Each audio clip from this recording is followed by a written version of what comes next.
ये चुनाव जम्मू कश्मीर के विकास के लिए, ये चुनाव हम लोग जो 3 टायर सिस्टम पूरे देश में था, यहां से वो गायब था, उसको मजबूती से रखने के लिए नरेंद्र मोदी जी के नेतृत्व में भारत सरकार ने, गृह मंत्री अमित शाह जी के नेतृत्व में वो यहाँ पर लागू किया। और जम्मू कश्मीर के लोगों के अंदर ये सिस्टम उनके विकास की चिंता करे,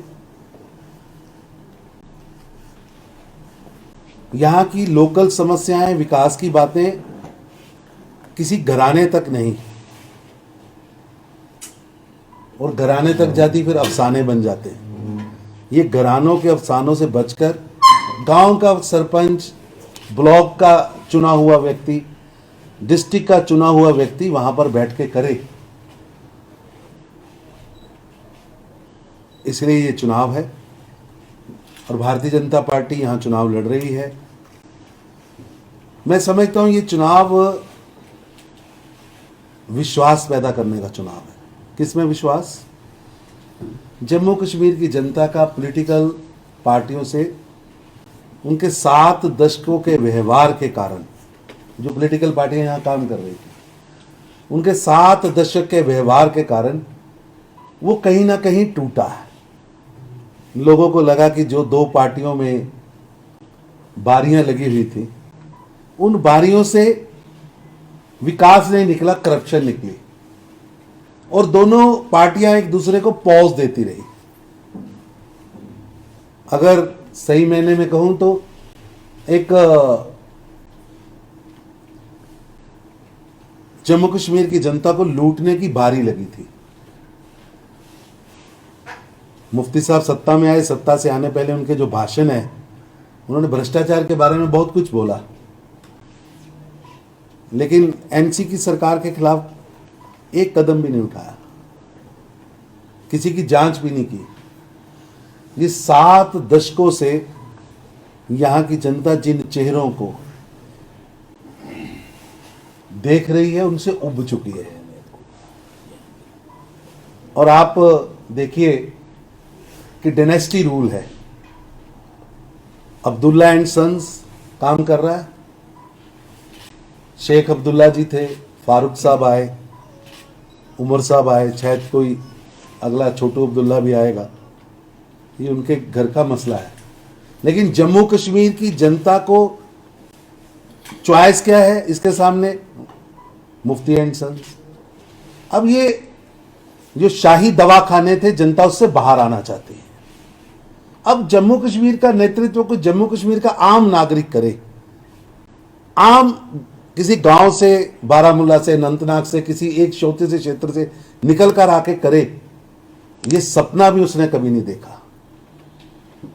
क्योंकि अगर पॉलिटिक्स में रहना है तो उनको इन 2 परिवारों की पालों में ही खड़ा होना पड़ेगा। भारतीय जनता पार्टी ने नए सूर्य के उदय की शुरुआत की है, एक नई शुरुआत की है कि आइए नेतृत्व नीचे से खड़ा हो, सरपंच से, बीडीसी से, डीडीसी से नेतृत्व निकल के आए, और वो जम्मू कश्मीर के निर्णयों को करे, विकास के निर्णय करे। और 7 दशकों में कितनी परत करप्शन की चढ़ चुकी, उन परतों में से एक एक करके भी खुलनी शुरू हुई। ये बात निश्चित है कि नीचे विकास का जो पैसा था वो पहुंचा नहीं। जिस तरह से देश के बाकी शहर डेवलप हुए, मैं कई बार अपने मित्रों से चर्चा करता हूं कि 60 के दशक की पिक्चरों में आप बॉम्बे देख लीजिए, बेंगलोर देख लीजिए, और 60 के दशक की पिक्चरों में श्रीनगर देख लीजिए। उन 3 तस्वीरों को सामने रखेंगे तो बॉम्बे कितना बदला है, बेंगलोर कितना बड़ा है, हैदराबाद कितना बड़ा आज सर्विस सेक्टर का हब बना है, दिल्ली लोगों की उम्मीदों का केंद्र बना है, मुंबई सपनों की दुनिया बनी है। लेकिन भारत का स्वर्ग कश्मीर, श्रीनगर अगर महानगर के रूप में देखें, वो पीछे रह गया। पीछे भी नहीं रह गया, अगर मैं कहूं बहुत पीछे रह गया। जहां उसे पहुंचना था, किसने नहीं पहुंचने दिया। आज जनता के मन में ये 7 दशक बाद प्रश्न है। 3 पीढ़ियां बीत चुकी, 3 पीढ़ियां, अब चौथी पीढ़ी आके पूछ रही कि कब आगे आएंगे। तो हम उस एजेंडे पे जम्मू कश्मीर को ले जाना चाहते हैं, विकास के नैरेटिव पे जम्मू कश्मीर को ले जाना चाहते हैं, डायनेस्टी रूल की दास्ता से निकालना चाहते हैं, और लोकतंत्र सबसे बड़ा साधन है। लोकतंत्र सत्ता में निर्णय लेने की ताकत देता है। ये भाव और ये भावना जम्मू कश्मीर की जनता ने पिछले लगातार जो पोलिंग हो रही है उसके अंदर उनकी परसेंटेज, इतनी बड़ी तादाद में वोट करना, ये सब दिखा रहा है कि जनता ने अपना एजेंडा बदला है। और जनता, जम्मू कश्मीर की जनता अब डायनेस्टी रूल, जम्मू कश्मीर की जनता अब परिवारवाद, जम्मू कश्मीर की जनता शाही दवाखानों से निकलकर, 1-2 परिवारों से निकलकर अपने हाथों में निर्णय की ताकत लेना चाहती है। और लोग, जब मैं टीवी आप लोगों के चैनलों में देखता हूं कि आप किसी वोटर से पूछते हैं, तो वोटर बड़ी खुशी से कहता है कि मैं अपना नेता चुनने जा रहा हूं। उसे सरपंच के रूप में, डीडीसी के रूप में, बीडीसी के रूप में अपना नेता दिख रहा है। और यही अपने नेता आने वाले समय में जम्मू कश्मीर के भविष्य को गढ़ेंगे। केंद्र सरकार पूरी तरह वचनबद्ध है यहाँ के विकास के लिए। और आप देखिए कि कोरोना की महामारी में जिस तरह 2 बड़ी महामारियां और 2 बड़ी त्रासदियां ये पिछले 6 साल में जम्मू कश्मीर ने देखी हैं। जो 2014 का बाढ़ थी, उसमें जिस तरह प्रधानमंत्री जी ने पूरे देश की डिजास्टर मैनेजमेंट को यहाँ लगाकर ये स्पष्ट किया कि हमारे लिए एक नागरिक इंपॉर्टेंट है। कोई ये ऐसा क्षेत्र नहीं था जहां से भारतीय जनता पार्टी बहुत सीटें जीत के आई थी। हमारी कमिटमेंट है, हमारी कमिटमेंट एज ए नेशन है कि हम एक नागरिक, हमारी कमिटमेंट है, एक नागरिक का विकास हमारी कमिटमेंट है। आप देखिए इतनी बड़ी महामारी आई है, उस महामारी में दवा से लेकर दुआ तक